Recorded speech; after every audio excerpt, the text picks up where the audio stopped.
আসসালামু আলাইকুম। আপনাদের সামনে আমি নতুন একটি রেসিপি নিয়ে আসলাম, ডিম, মসুর ডাল, টমেটো, আলু দিয়ে।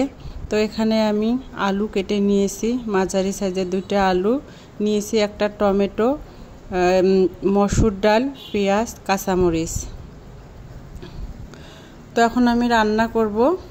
তো ডালগুলো আমি ভালো করে কয়েকবার পরিষ্কার পানি দিয়ে ধুয়ে নিয়েছি।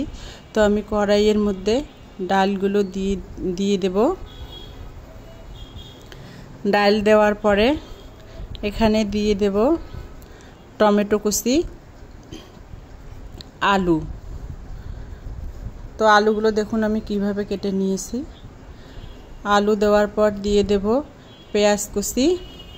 পেঁয়াজ কুচিগুলো বেশি করে দিতে হবে, কারণ এই রান্নাটায় পেঁয়াজ কুচি একটু বেশি লাগে, তাহলে খেতে ভালো লাগে।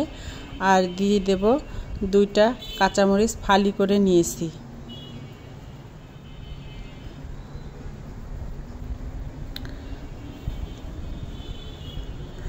তারপরে দিয়ে দেব হলুদের গুঁড়ো, শুকনা মরিচের গুঁড়ো,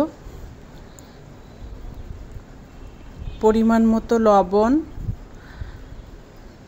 একটু ধনিয়া গুঁড়ো, একটু জিরা গুঁড়ো, আর হচ্ছে একটু রসুন বাটা, আর দেব পরিমাণ মতো তেল। এই গরমে কিন্তু এই রান্নাটা করে খেলে খুবই ভালো লাগে, আপনারাও ট্রাই করতে পারেন। সবগুলো উপকরণ দিয়ে এখন আমি ভালো করে হাত দিয়ে মেখে নেব। এটা কিন্তু অবশ্যই হাত দিয়ে মেখে নিতে হবে, কারণ ভালো করে হাত দিয়ে মেখে নিলে কিন্তু স্বাদ বেড়ে যায়, খেতেও খুব টেস্টি হয়। তো এভাবে নেড়ে নিয়ে তারপরে হচ্ছে আমি পরিমাণ মতো পানি দিয়ে দেব।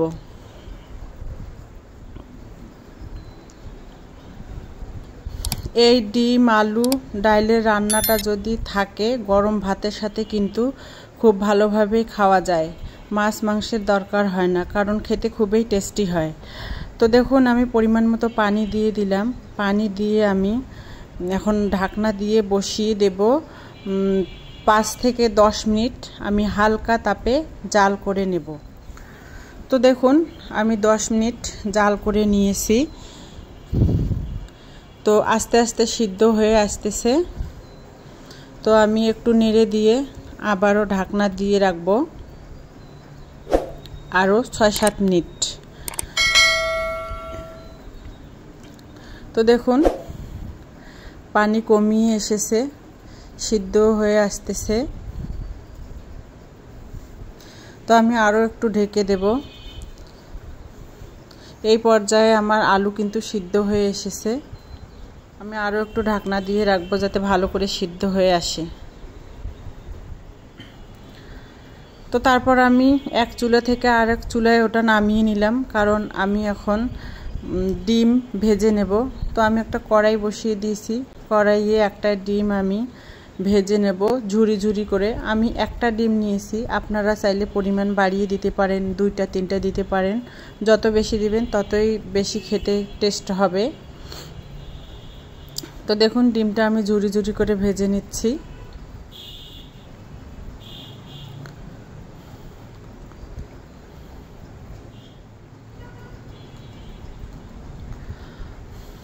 ডিমটা কিন্তু আমি বেশি ভাজবো না, হালকা করে ভেজে নেব, কারণ খুব বেশি ভাজলে শক্ত শক্ত হয়ে যাবে, এজন্য আমি হালকা করে ভেজে নেব। তো দেখুন ডিমটা ঝুরি করে ভাজা হয়ে গেছে, এখন আমি তুলে নেব।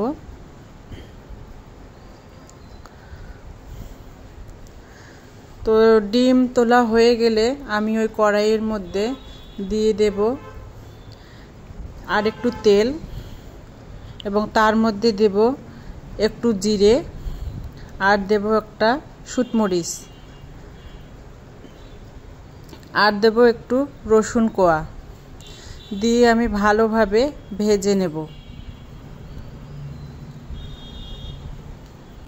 তো দেখুন আমার বাগারটা কমপ্লিট হয়ে গেছে, এখন আমি ডালের মধ্যে দিয়ে দেব। তো দেখুন ডালের মধ্যে দিয়ে দিলাম। ডালের ভাড়াটা কিন্তু আমার আর একটা চুলায় বসিয়ে দেওয়া ছিল হালকা তাপে।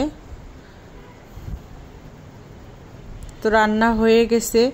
এই সবজিটা মানে ডাইলের সবজিটা কিন্তু আপনারা গরম ভাত, রুটি, পরোটা দিয়ে খেতে পারেন। খেতে কিন্তু খুব ভালো লাগে। তো আমি বাগার দিয়ে আরও 2-3 মিনিট ঢেকে রাখছিলাম। এখন আমি দিয়ে দিলাম ডিমের ঝুড়িগুলো, দিয়ে ভালোভাবে নেড়ে নেব। আর নামানোর আগে দিয়ে দেবো একটু গরম মশলার গুঁড়ো, তাহলে কিন্তু খেতে আরও টেস্ট হবে।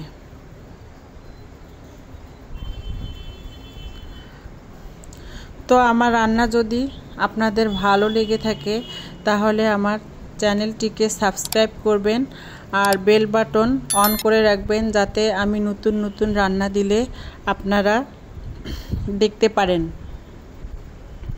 তো এই দেখুন রান্না কমপ্লিট।